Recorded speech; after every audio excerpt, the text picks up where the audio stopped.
मेहनत से आपने अंदर प्रोग्राम रखवाया था, लेकिन किसी ने यहाँ पे कहा कि चुनाव आचार संहिता, तो हम किसी को मौका नहीं देना चाहते, इसीलिए फिर प्रोग्राम हमने कहा कि बाहर कर लेते हैं। सड़क पे कोई ऐसी बात नहीं है। जब भी कभी चुनाव होता है तो मैं समझता हूँ कि आप किसी भी प्रत्याशी को जो है उसका काम और उसका आचरण देख के आप उसका साथ देते हैं। जब आपने मुझे मौका दिया था, मैंने रोहतक को आगे लेके जाने के लिए जो काम किए थे वो भी आपके आगे हैं। रोहतक विकास के मामले में देश के मानचित्र पे आए।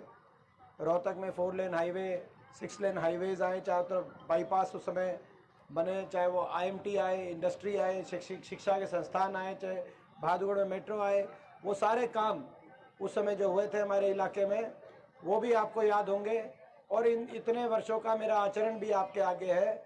काम और आचरण के अगर कसौटी पे आप ये पाएँ कि मैं खरा उतरता हूँ तो आप मुझे आशीर्वाद देना। मैं आपसे यही आग्रह करना और मैं विश्वास दिलाता हूँ कि ये आपका आशीर्वाद खाली हाथ नहीं जाएगा। आपका आशीर्वाद 3 महीने बाद हरियाणा में आपकी सरकार बना के आएगा, क्योंकि ये हरियाणा के अंदर सरकार बनाने की लड़ाई हम लड़ रहे हैं। बदलाव हरियाणा में होना जरूरी है, क्योंकि बीजेपी की सरकार, ये खट्टर सरकार हरियाणा के लिए कैसी सरकार साबित हुई। देश में सबसे ज़्यादा बेरोजगारी आज हरियाणा में हो गई, सबसे ज़्यादा पढ़े लिखे बच्चे आज रोजगार मिला नहीं। नशे में सबसे ज़्यादा बढ़ोतरी आज हरियाणा में हो गई, अपराध दर बढ़ गया, आज महंगाई की मार हर पे आ गई, आज गरीब आदमी की सारी स्कीम्स बंद हो गई, 100 गज के प्लॉट की स्कीम हो, मकान की स्कीम हो। ये खट्टर सरकार आज इतनी पूरे प्रदेश के अंदर लोगों के दिलों से उतर गई, इतनी नाराजगी बढ़ गई कि बीजेपी को बीच में मुख्यमंत्री और उप मुख्यमंत्री के चेहरे बदलने पड़े चुनाव के बीच में। लेकिन मैं कहना चाहता हूं बीजेपी को कि बीजेपी वालों, आपके आप मुख्यमंत्री और उप मुख्यमंत्री बदलेंगे। अब तो इलेक्शन है और अब तो जो है जनता ही जो है सरकार बदलने का काम करेगी। और ये सरकार, ये बीजेपी की सरकार हरियाणा में, मैं समझता हूं कि लोग इससे इतने दुखी हैं कि ये सरकार जाएगी। आने वाला समय आपका है। पूरे हरियाणा प्रदेश में आज ये लोकसभा चुनाव में आप चारों दिशाओं में पता करें, हर सीट पर आज जिस तरीके से जो रुझान आ रहा है, आप पता करें। भिवानी में राव दान सिंह जी जीतने की तरफ बढ़ रहे हैं, तो हिसार में जयप्रकाश जी बढ़ रहे हैं, और सोनीपत में सतपाल ब्रह्मचारी जी एक तरफा चुनाव जीत रहे हैं। तो चारों तरफ एक माहौल बना है पूरे प्रदेश में, बदलाव का माहौल। अब कांग्रेस सरकार बनेगी हरियाणा में।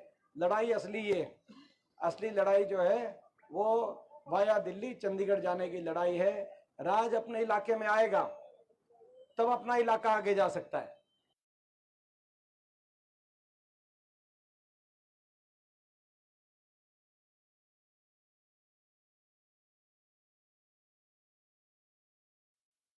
पश्चिम में रोहतक लोकसभा क्षेत्र, लेकिन जब तक राज अपने इलाके में नहीं आया, जब तक हुड्डा साहब के हाथ में कलम नहीं है, उससे पहले तक हमारे क्षेत्र में नाम मात्र का विकास था। रोहतक, बहादुरगढ़, जज्जर, सोनीपत, इसकी क्या दशा थी मुझे आपको याद दिलाने की जरूरत नहीं। लेकिन जब राज अपने इलाके में आया तो हमारे इलाके की तस्वीर बदलने लगी। हमारे इलाके में इंडस्ट्री आने लगी, हमारे इलाके के अंदर इंफ्रास्ट्रक्चर आने लगा। बहादुरगढ़ में मेट्रो आई तो जज्जर में रेल की लाइन आई, चारों तरफ 4 लेन हाईवे निकले तो सारे बाईपास निकले और हमारे इलाके की तस्वीर बदली। लेकिन 10 साल पहले जब राज चला गया और बीजेपी का राज आ गया तो विकास की गाड़ी पटरी से अपनी उतर गई। मेट्रो का आखिरी खंबा, जहां आखिरी खंबा बहादुरगढ़ साकोल में जहां मैंने मंजूर करके बनवाया था, आज 10 साल से खट्टर सरकार में खट्टर साहब ने 1 इंच या 1 खंबा भी आगे बढ़ाने का काम नहीं किया। और मैं इसका दोष किसी जनप्रतिनिधि को भी नहीं, सरकार से बातें चलती है और राज से बातें चलती है।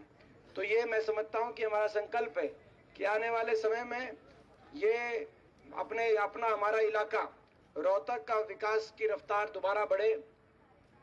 मेट्रो जो है आज बहादुरगढ़ जो खड़ी है, बहादुरगढ़ से आकर आने वाले समय में रोहतक तक पहुंचे और रोहतक नोएडा और गुड़गांव के स्तर का विकास रोहतक में हो, ताकि हम अपनी अगली जनरेशन का, नेक्स्ट जनरेशन का, अगली पीढ़ी का अच्छा भविष्य हम अपने रोहतक में ही सुनिश्चित करें। हमारे विश्व स्तरीय हम अपने भविष्य दे सकें अगली पीढ़ी को रोहतक के अंदर। और रोहतक भी देश के विकास के मानचित्र पे पहुंचे, और उसके लिए जरूरी है कि अपने राह जाए और अपना इलाका आगे जाए।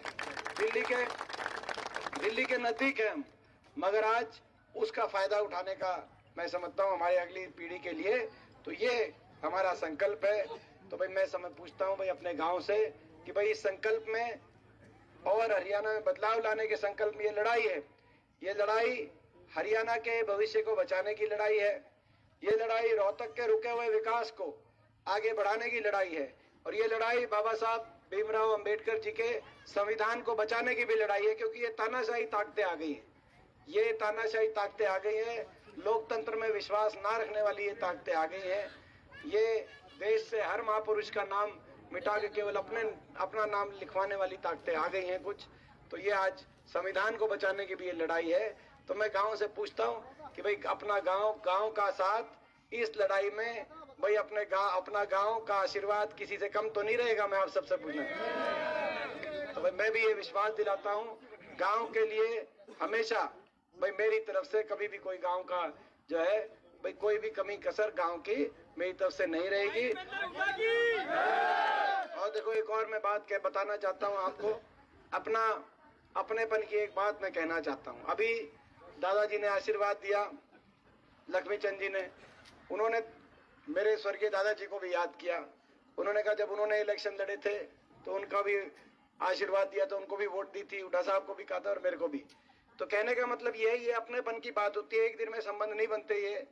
ये 75 साल में जो संबंध बनते हैं, देखो अब खट्टर साल 10 साल मुख्यमंत्री थे और 10 साल मुख्यमंत्री थे। कलोई हल्के में एक दिन भी आने का उनको समय नहीं मिल पाया, एक दिन भी नहीं आए। और नहीं आए, अब उलाना भी उनको देने कहाँ जाए, क्योंकि अब तो करनाल चले गए, बदल गए। अब वो तो करनाल से देखो ना, तो हम कहीं और जा सकते जब 3 पीढ़ी से यहाँ है। और भाई हम तो जो अपना जो करेंगे आपके लिए करेंगे, कहीं अच्छा करेंगे तो आपसे आशीर्वाद लेंगे, कहीं कमी रहेगी तो कम से कम हमारा कान पकड़ के 10 बार आप उलाना दोगे तो उसको उलाने को स्वीकार करके उसका समाधान करेंगे। ये एक अपनेपन की बात होती है। आपने इतना जब 3 पीढ़ियों का आशीर्वाद अपने गांव का मिला है, तो अपने जीवन की अंतिम सांस तक, सत्ता में रहे हम या विपक्ष में रहे, अपने गांव का कोई मेरे पास आएगा तो हम उसको जान लगा देंगे उसके लिए। ये कोई छोटी बात नहीं है। तो ये मैं समझता हूँ कि भाई ये एक अपनेपन की बात होती है।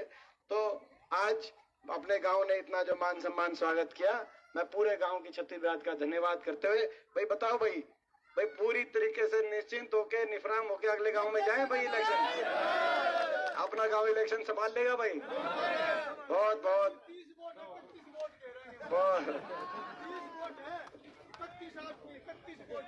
मैं 1 मिनट भाई